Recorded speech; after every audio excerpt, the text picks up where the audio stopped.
AI is everywhere, solving problems, creating art, even writing essays. But here's the burning question.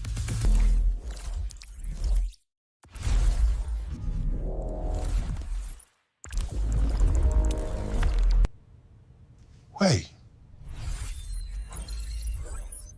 Let's get real about AI. It really feels like AI is just, everywhere now, doesn't it? Oh, absolutely.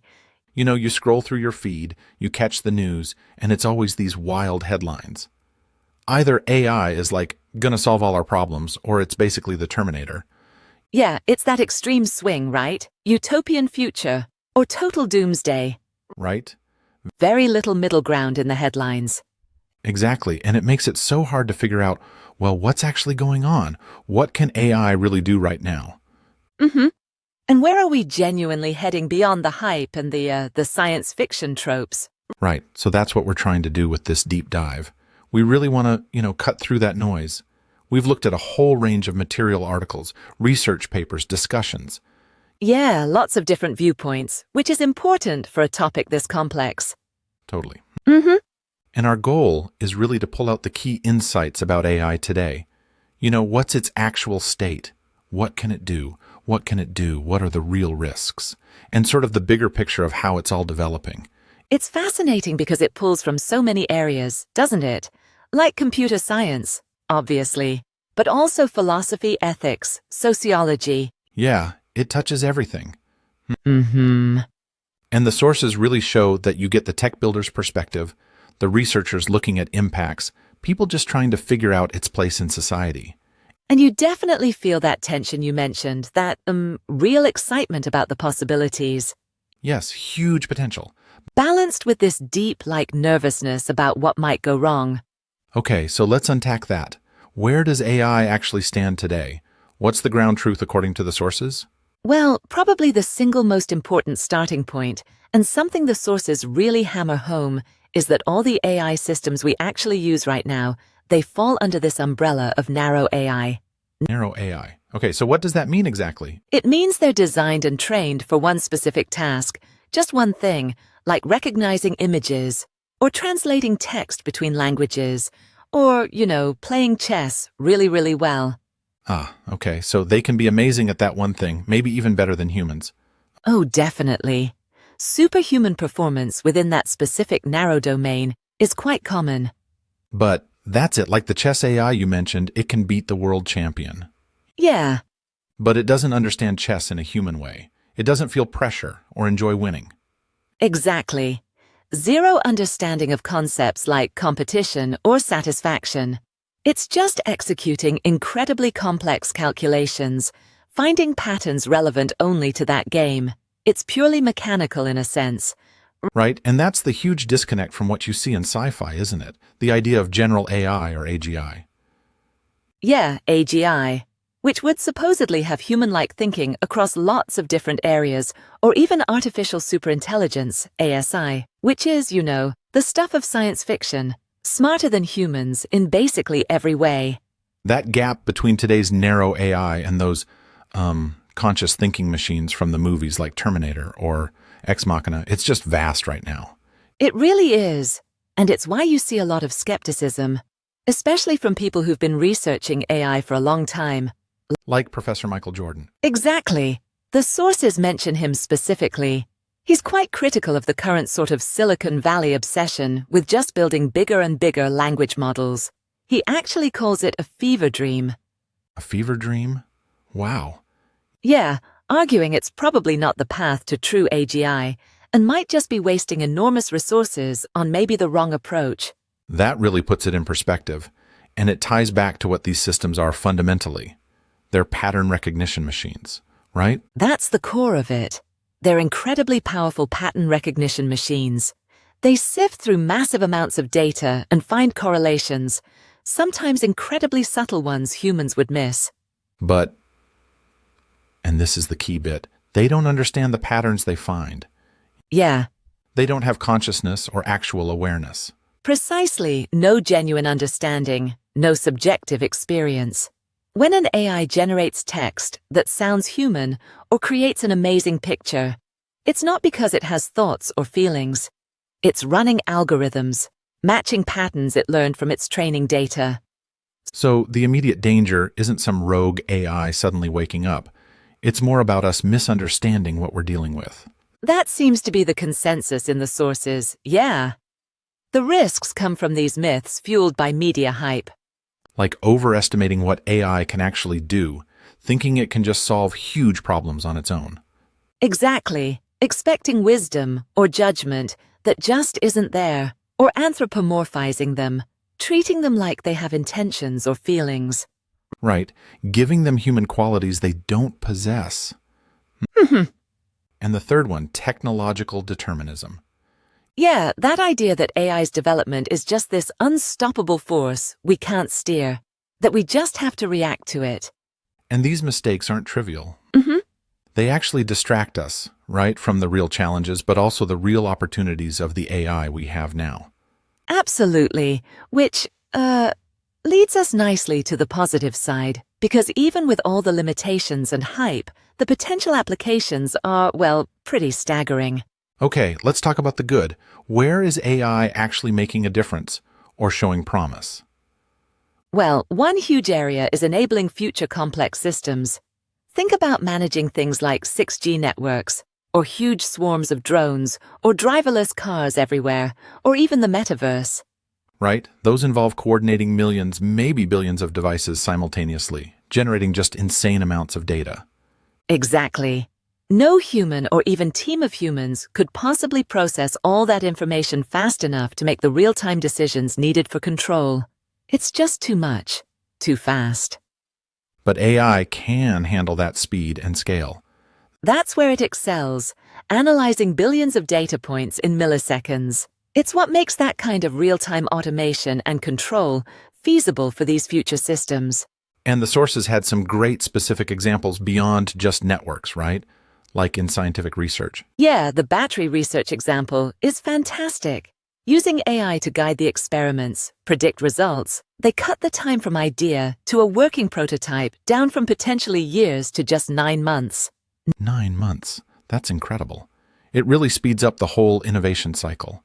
Totally. And then in healthcare, the impact can be incredibly personal and profound. Like helping to identify potential mental health crises.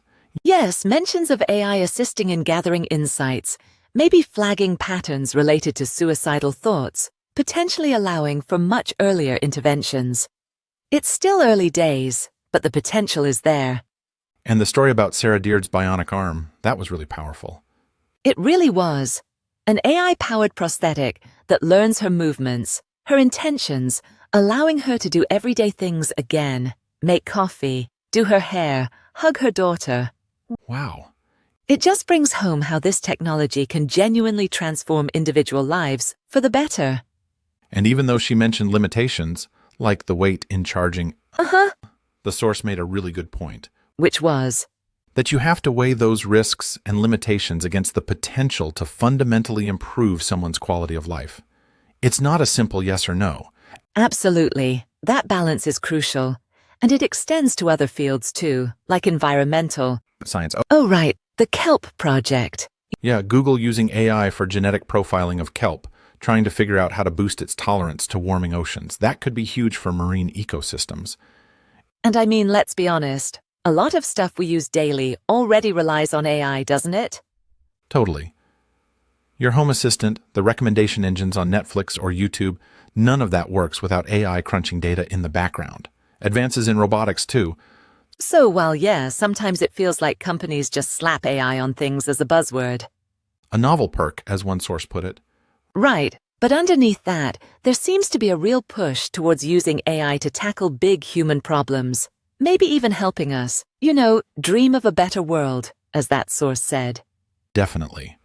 But dreaming of that better world means we also need to be really clear-eyed about what AI can't do, its fundamental limits.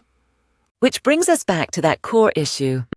No consciousness, no real self-awareness. Exactly. And this isn't just abstract philosophy. It has real-world consequences. AI lacks subjective experience, what philosophers sometimes call qualia. Qualia. Like the actual feeling of seeing red or feeling sad. Precisely the what it's like quality. Yeah. An AI can process data about the color blue, its wavelength, how it's used in images, but it doesn't experience blue like we do. It's like describing sight versus actually seeing. Like, maybe someone with aphantasia who can't form mental pictures. AI is kind of operating purely in that descriptive space. That's a useful analogy. And it also lacks genuine intentionality. Its goals aren't its own. They're programmed in or derived from optimizing some metric in its training data. So, no spontaneous curiosity. No inner drive like humans have. Not in the way we understand it. It doesn't just decide to explore something new outside its parameters. This really shows up in its problems with generalization and extrapolation. Okay, explain that. Humans are good at generalizing, right? Yeah. We see a few examples and can apply the concept elsewhere. Exactly. We learn surprisingly quickly from limited data and can transfer knowledge to totally new situations. AI, especially the deep learning models that are dominant now, usually needs massive amounts of data to learn patterns for one specific task. And then it struggles if you give it something unexpected, something outside its training data. It can fail, sometimes spectacularly. It might be great at, say, interpolating within the patterns it knows, but extrapolating to genuinely novel scenarios is often where it falls down. The models can be brittle. So that's why there's research into combining different AI approaches, Yeah, like neural symbolic integration. right, trying to get the best of both worlds. Symbolic AI, like IBM's Deep Blue that beat Kasparov at chess, is good with logic, rules, reasoning within a defined system. But Deep Blue couldn't, recognize a cat. Exactly. Its symbols weren't grounded in real-world perception. Neural networks are great at that perceptual pattern matching from data, but struggle with explicit reasoning. Combining them is a major research challenge. It makes you think about what intelligence even is. Yeah. One source brought up the role of mistakes. Ah, yes, that was interesting. We usually design AI to avoid errors, to be perfect.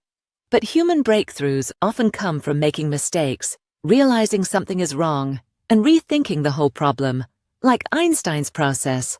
Could that ability to learn from error, to reflect on failure, be a fundamental part of intelligence that current AI just doesn't have? It's a really profound question.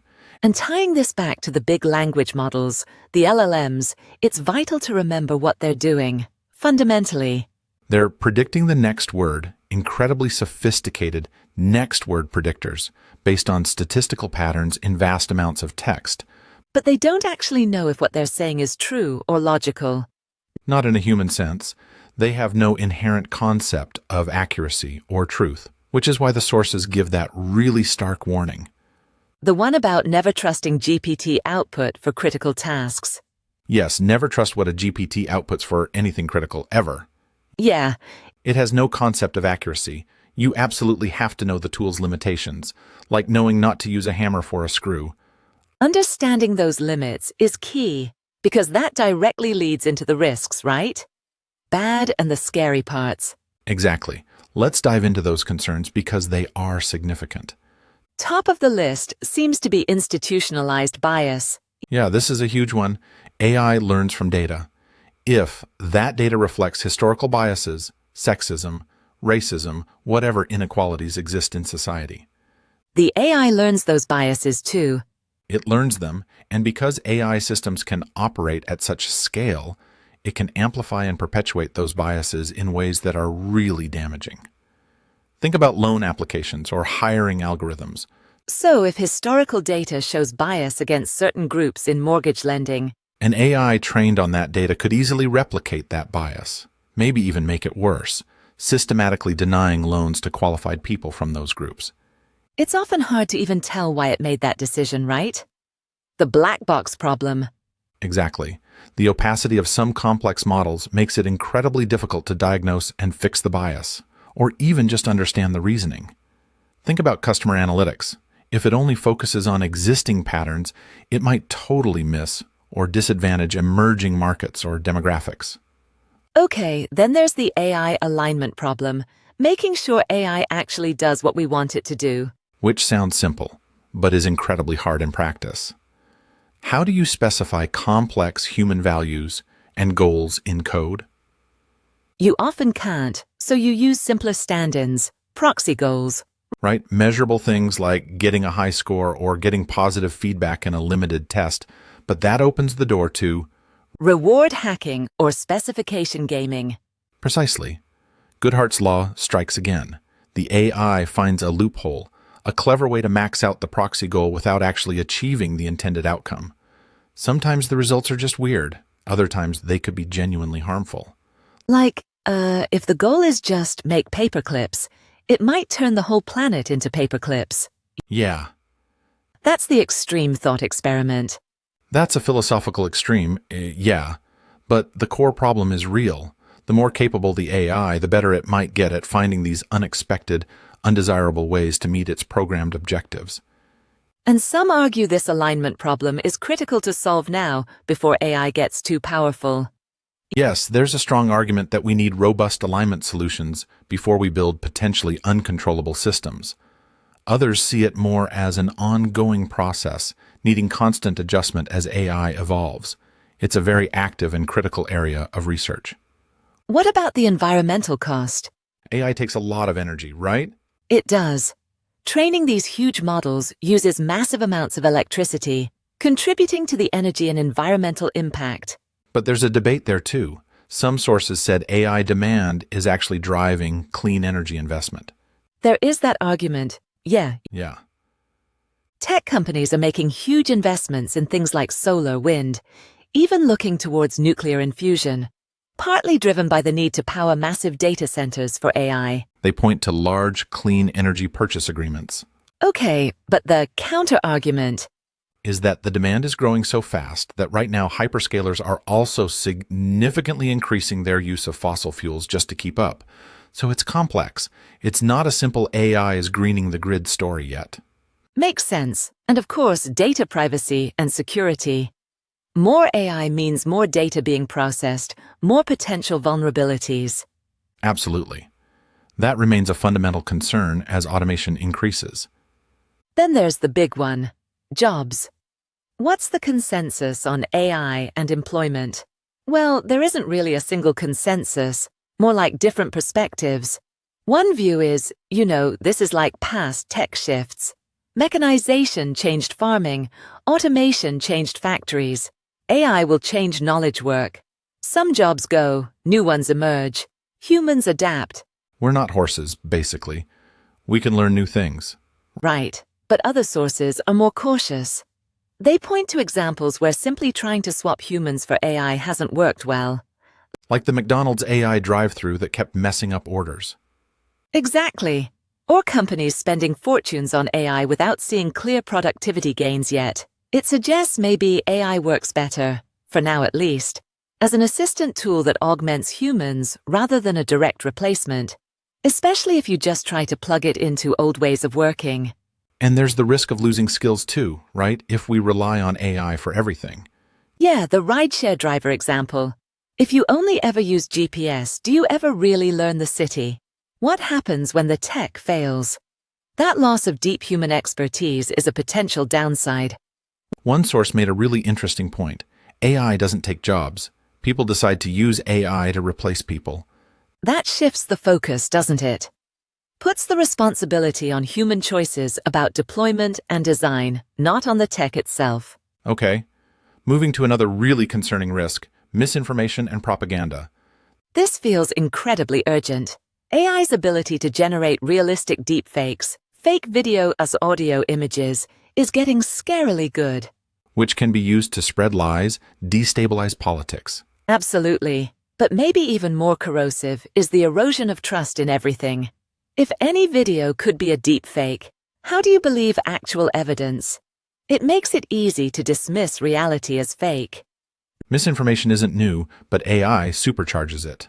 Dramatically. And when you combine that with AI's ability to personalize content based on data mining, you get the potential for hyper-targeted propaganda, reinforcing biases, deepening political divides. Yikes. Then there's accountability. If an AI causes harm, who's liable? It's a legal and ethical minefield. The AI learns, it changes. Its behavior might be unpredictable. Is it the developer, the user, the company that deployed it? And regulation is struggling to keep up. Very much so. The sources mention the EU having to pull back a proposed liability directive. It highlights the tension between protecting people and not stifling innovation, especially with powerful tech lobbying. And fundamentally, the AI doesn't care if it's right or wrong ethically, unlike a human professional. Also, concerns about closed development. Powerful AI being controlled by just a few big players. Yeah, the argument that if this tech is going to be so influential, it shouldn't be locked up inside a few corporate silos. It needs more transparency and accessibility. And finally, just the risk of people using AI badly without understanding it. Definitely. The buzzword effect. Implementing AI as some kind of magic fix without real expertise often leads to failure and wasted resources. Okay, so if we zoom out from all these specifics, AI isn't just tech, is it? It's embedded in society already. That's a key theme. It's a socio-technical phenomenon, still being shaped, still in formation.